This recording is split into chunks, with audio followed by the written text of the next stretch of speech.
Welcome back to another unboxing video, and this is now officially the second episode in this series. As I say that word with quotations because I'm not sure if this is a series. Okay, let's just jump into the subject matter here. So, I am going to be unboxing two Transformer figures that I picked up at my local Ross yesterday in the morning. So let me just do a quick little recap here. So the first item that I found yesterday was the Transformer Studio Series Scorponok from the Rise of the Beast movie. This was quite a surprise to see. There were like 4 of them in stock. And I already forgot what happened in this movie. It's crazy. I watched this movie like I think a week or two ago. And it's like slipped out of my mind. I don't remember what happened in some parts of it already. So, is Scorponok like an army builder type of character here? Like, you can buy like more than one, so you can have like a horde of them? Is that the whole thing with this? Because I know he's not the same Scorponok from the G1, right? He just happens to have the same name.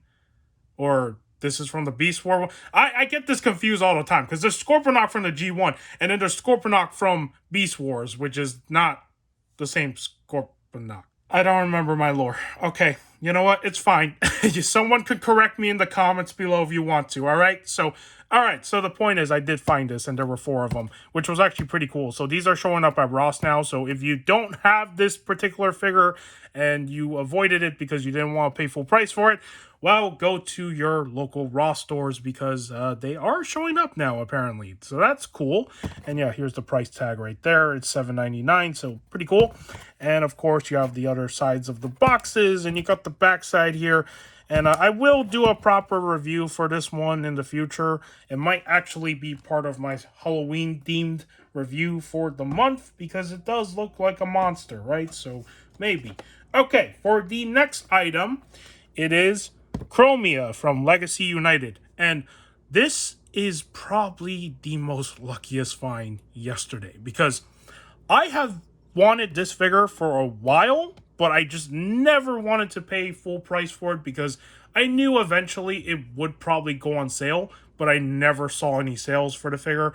And I think by the time there were actual sales in the stores, this figure was not in stock at those locations that I went to, so that was unfortunate. But never did I think I would find this at a Ross for $7.99. That is just crazy. So, yeah, really happy to finally have this Chromia in my collection.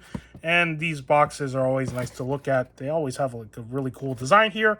And as you can see on the backside, and coincidentally, both of these figures only require 20 steps to transform. So that's pretty cool. So there it is, the 2 Transformers that I found yesterday. We are going to start with this one. So let me get my box cutter right here. And we're going to unbox this because I lost my train of thought right there. And I already cut the tape with my box cutter already. So it's fine. We can take this out now. Okay, so this is like my first deluxe class from the Studio Series line in a while. The last ones I picked up were from the Bumblebee movie, right? Yeah, I think it is. It's been a while since I picked up a deluxe class from the Studio Series line. So this is kind of cool. And there you go. It's a very small box, but, you know, there it is. There's the figure. Before I actually cut off all the wires on it, let me pull out the backdrop as well so I can kind of show that.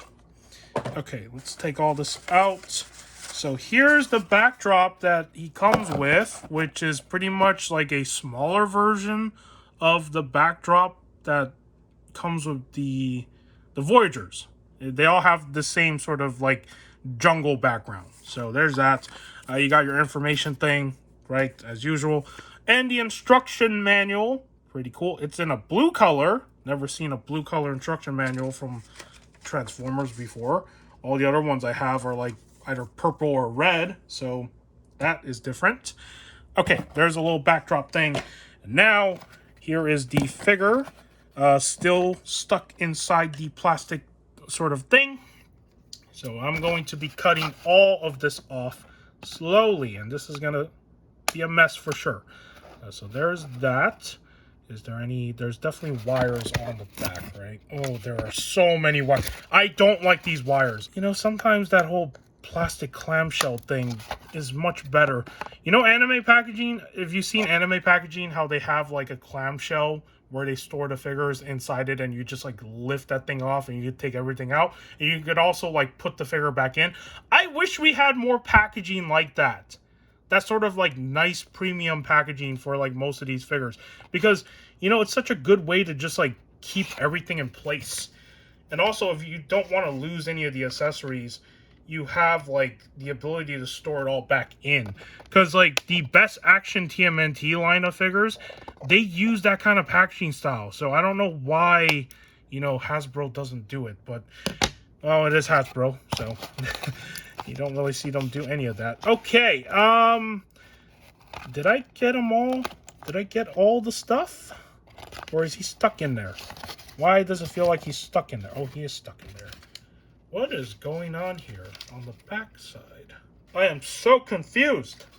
Okay, so he has these arms that are like on his back. I don't know if I can like fold them downward.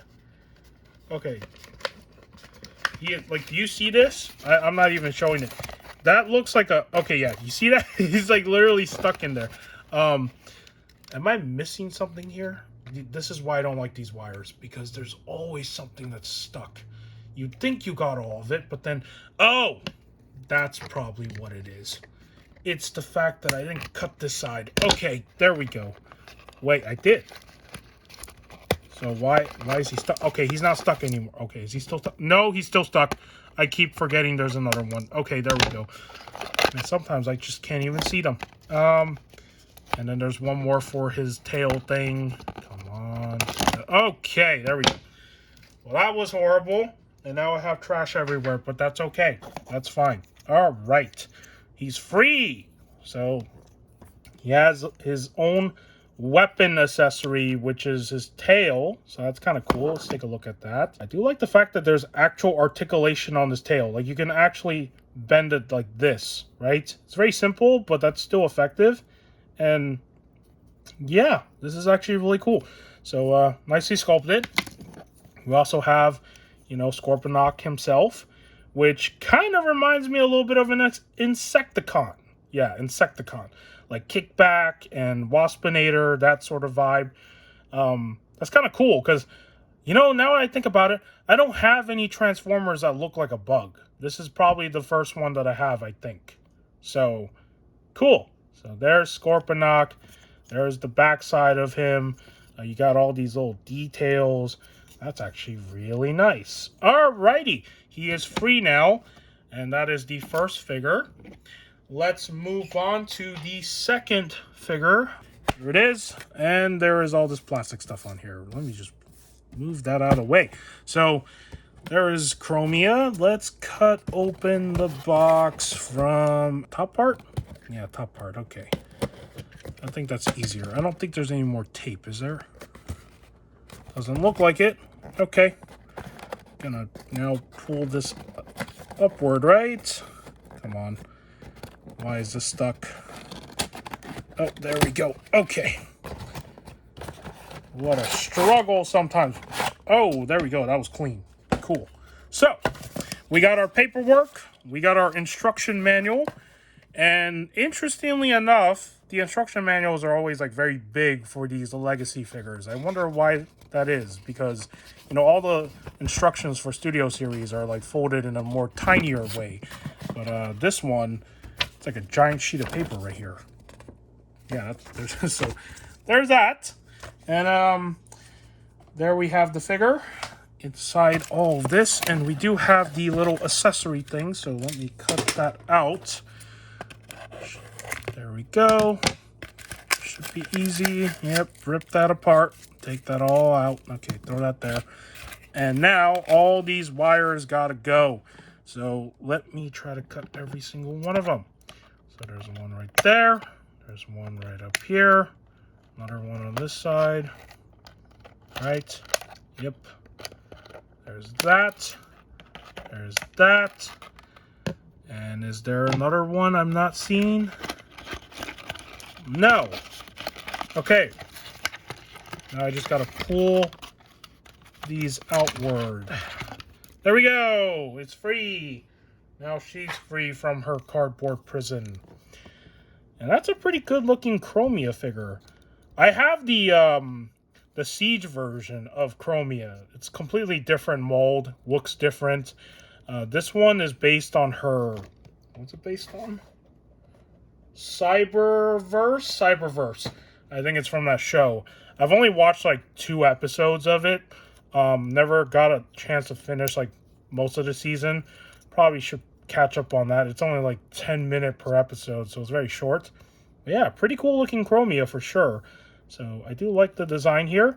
I do know that this particular mold is not new. This is a reuse of the Prowl mold, because they did make a legacy version of the animated Prowl figure. I don't know who came first. Was it that one or this one? I think it was that one, right? And then this came after. So it's exactly the same mold, I believe, but just reuse. So, but not bad though. The colors and all the little changes here are still pretty good. So there's the figure. And now time to take out the accessories, rip it out of this sort of, you know, paper thing that it comes with. Quite annoying that they pack stuff like this sometimes.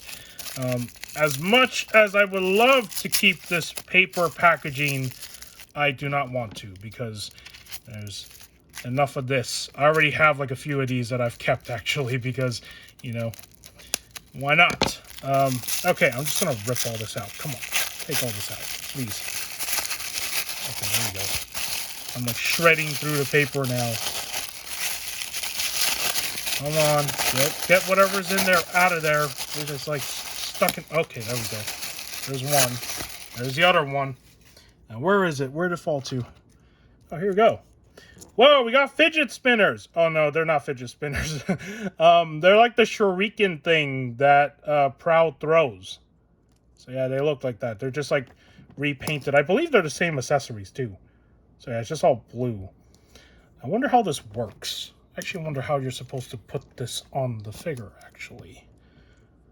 Huh, I'll find out later. But there it is. There's the accessories that she comes with. And there is the unboxing for this figure. And that's pretty much it for the unboxing for today. If you want to see more videos like this, do give this video a like. If you want to subscribe to the channel for more action figure content and whatever else I do on here, it would be much appreciated. And with that said, take care, and I will see you in the next video.